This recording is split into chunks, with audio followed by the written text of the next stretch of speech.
didn't know you could play the trombone.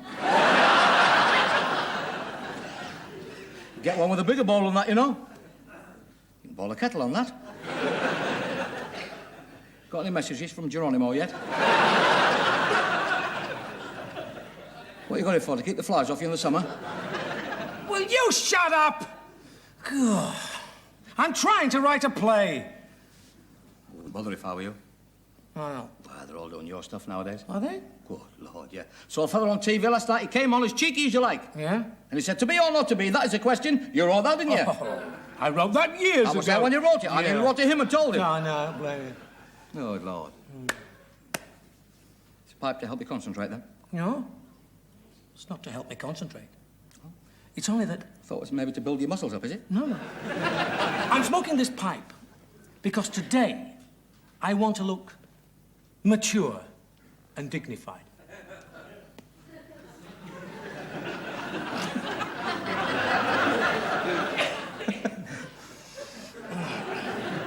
Why? Why? I'll tell you why. Listen to this.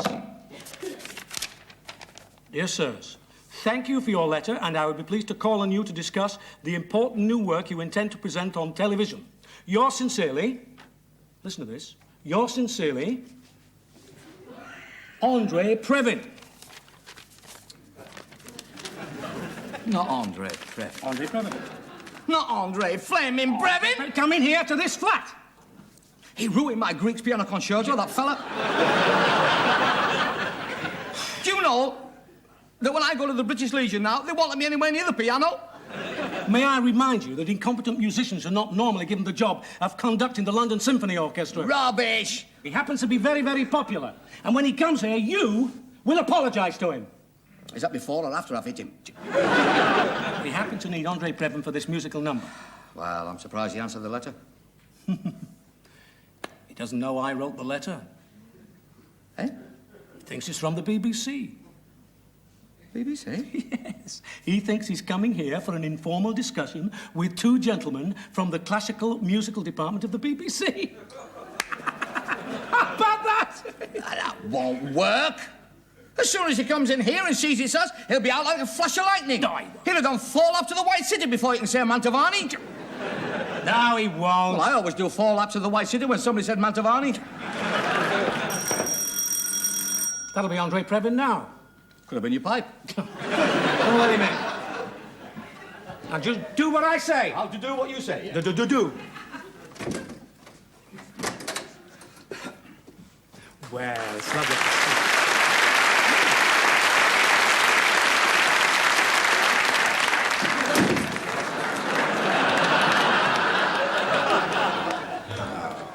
No, not you as Hello, well. Mr. Previn. Hello, Mr. Previn. You surprised to see me? Horrified would be a better word.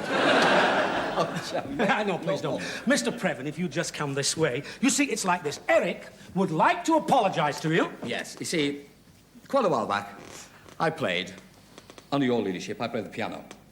And I also played Greek. You would have been better off playing Luton. Now, would you mind letting me...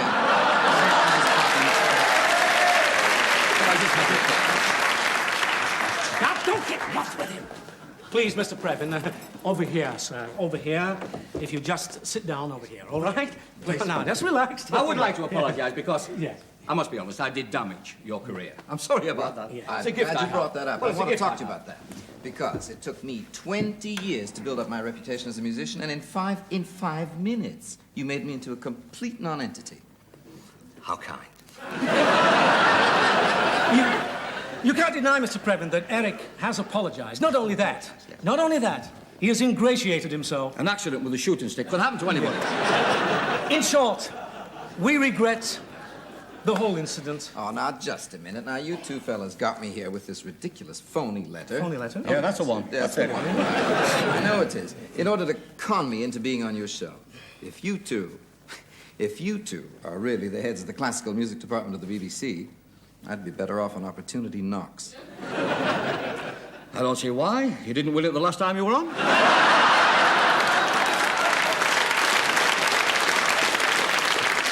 Would you please try and forget the Greek piano concerto? Oh, believe me, I have tried to forget it. Yes. But you know that when we play that concerto in public now, it gets laughs?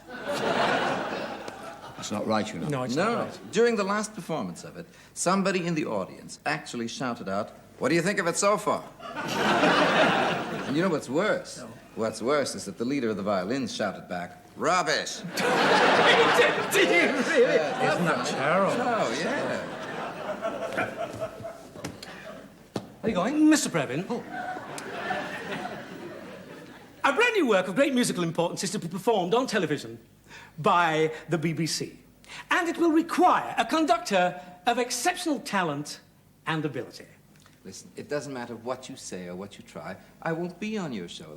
I'm sorry. No. But we don't want you on our show. You don't? No. All we want from you is advice. Advice on what? Well, you see, let me put it this way. Ernie should really tell you this because he's in charge at the moment and he's the one smoking the pipe. Yeah. As a matter of fact, we're having him swept next week. Yes.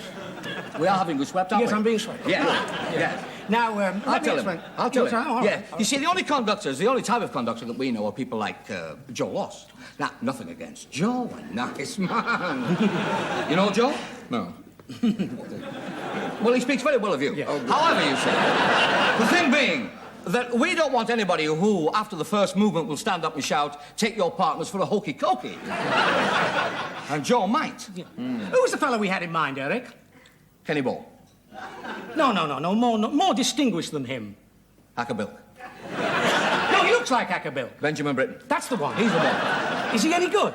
Benjamin Britten? Yes. Well, he's not bad. We're on the right track. We're on the right track. Oh, wait a minute now. Though Benjamin Britten happens to be a very good friend of mine. Yes. And I would hate to think that he would suffer the same indignity as I did. Well, you can tell your friend that he will be dealing with two people who have received a very sound musical education. Where?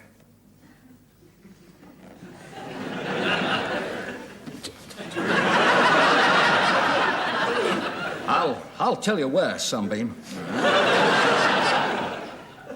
Milverton Street School? Milverton Street School. Oh, you've heard of it? Yeah. Every Friday morning after scripture, Miss Turnbull used to play all the classics to us. All the classics. Oh, all the classics, yeah. The Dream of All Women. There's black notes in that one, you know. Black notes! I shook him, yes, I shook him that. Oh, that's I'll tell you good. something else. It was Miss Turnbull that got him to take up piano lessons. Oh, you took piano lessons, did you? Of course. How many? 2. 2. 2, yes. It was the left hand on Monday and the right hand on Thursday. The trouble was I could never make it on the Thursday. That's why I can only play with the left hand. It's £1 a lesson. 5 bob if you took your own piano. Want to see the marks on my back from pumping it? Mr. Moore, you seem to forget. You seem to forget that I have heard you play the piano, and I wasn't very impressed. Well, the point was, of course, is that you've only heard me play one piece. Yeah, it's true. I mean, if you could just walk over here, I'll show you. This one? This way. over to the- Thank you very much. After you. Oh, please. That's very... It's more than I thought. Yeah. Now, what would you like? How about a little Debussy? Good idea. Help yourself. It's in the drinks cabinet. What would you say to Honeysuckle Rose? Not a lot.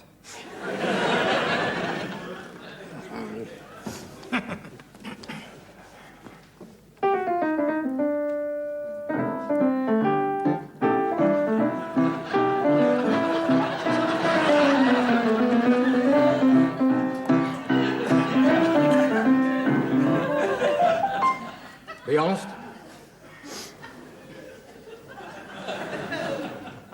Goodbye. Eric, phone the palace and tell them after the show it'll be Benjamin Britten who will be presented to her. Good idea. Yes.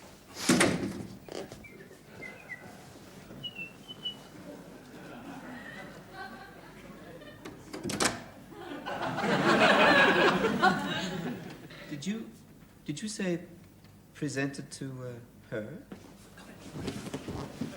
Well, it's all very hush-hush, you see, but we've got to keep it quiet. We can't talk about it. You honestly mean to say that she is going to attend this performance?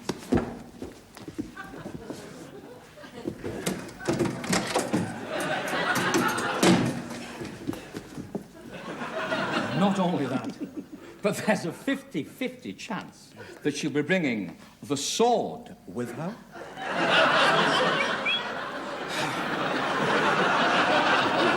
So if we could just have Benjamin Britten's telephone number, please. Yes, well, now, boys, I've been thinking... Oh, please, sit down. Take the weight off your arpeggios. I mean, you did say that whoever conducts this important new musical work for you will get to meet her. See, Benjamin Britten, I mean, Benjamin Britten's good. Oh, yes, he's good. He's very good, but he's not that good. I mean, how can I put this to you accurately? I mean, he's very expensive. Now, I would be willing to take a cut, do it quite cheap, you know, because of the... See, Eric, I mean... that Greek concerto, that Greek concerto, that wasn't really all your fault? No. Boys, I've been thinking, and I mean, I'd like to be the one to conduct this important new work for you. What do you think? Impossible. No. Oh, please, Jim. I'll talk him into it. Don't worry. Excuse me. What do you think? We've got him hooked? Yeah. He's like a salmon in shallow water. He can't move. He can't move. Get him. Did you say cheap? Yes? How cheap? How cheap?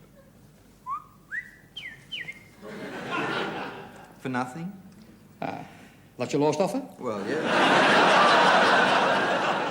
Well, I think I've seen that walking along with me. Silly moves. Andre, you're a very lucky man. The work that you are about to conduct is absolutely fantastic!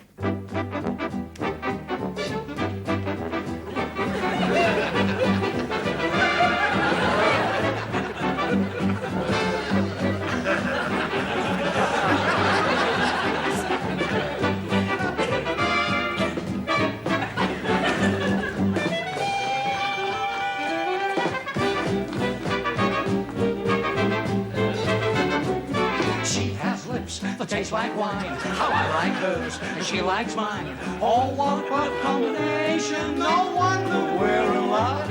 She can cook, she can sew, she has Tom's perfect taste. I have arms that fit her waist. What a perfect combination, no wonder we're in love. Oh, she taught me one thing, love is only what you make it. I can only tell you one more thing. She can dish it out and I can take it. We both seem to want a family, 'cause I want twins and so does she. It's a perfect combination, no wonder we're in love.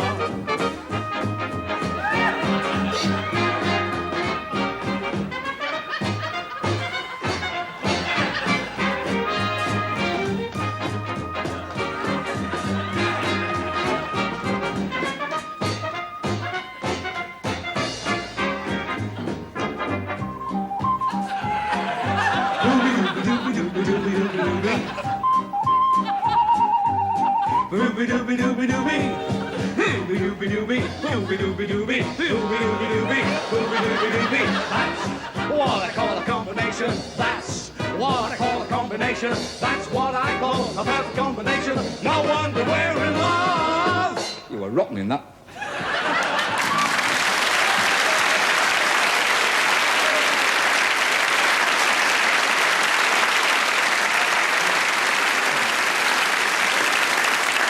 If you remember, I said to you earlier on in the show that Eric was very predictable. Well, I tell you what's going to happen now. He's going to do exactly the same thing. He's going to shake those curtains and he's going to come through and do the arm gag. Only this time, I'm not going to let him. Now, come here, you! Will you stop keep... I'm sorry, I thought you were Eric. You and that dolt of a partner of yours have made me look ridiculous again. Yeah, Once again, you got me on the show under false pretense. How dare you, sir? No, not false pretenses. All right. Now then, where is she? Where is she? Yeah. What can I say? What can I say? Hello, how nice to see you again, Andrew. Never mind that. Where is she? Yes, where is she? Where's who? Her. Yes. Yes. Now, Yes. she was on her way here in the coach Right. when she suddenly realised that she had to go back. She hadn't fed the corgis. Yes. It's been fixed. Don't worry about it. Good Lord! What? Here she is now. Oh, well.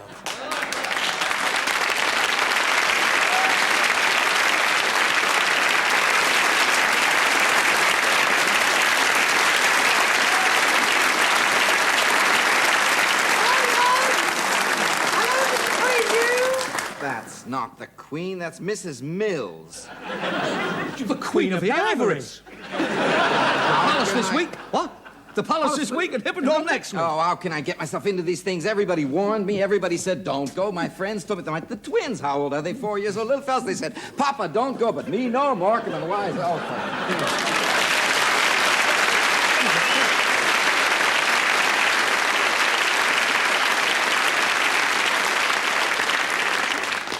Sad he has no sense of humour, is he? Yes. Musician, isn't he? You reckon? Yeah, typical.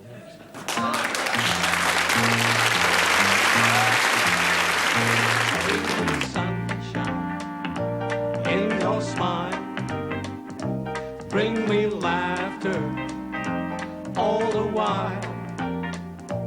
In this world where we live, there should be more happiness. So much joy you can give to each brand new bright tomorrow. Make me happy through the years. I've never been so humiliated. Never Get him. any tears. Let your arms be as warm as the sun from up above. Bring me fun, Get him on. bring me sunshine, bring me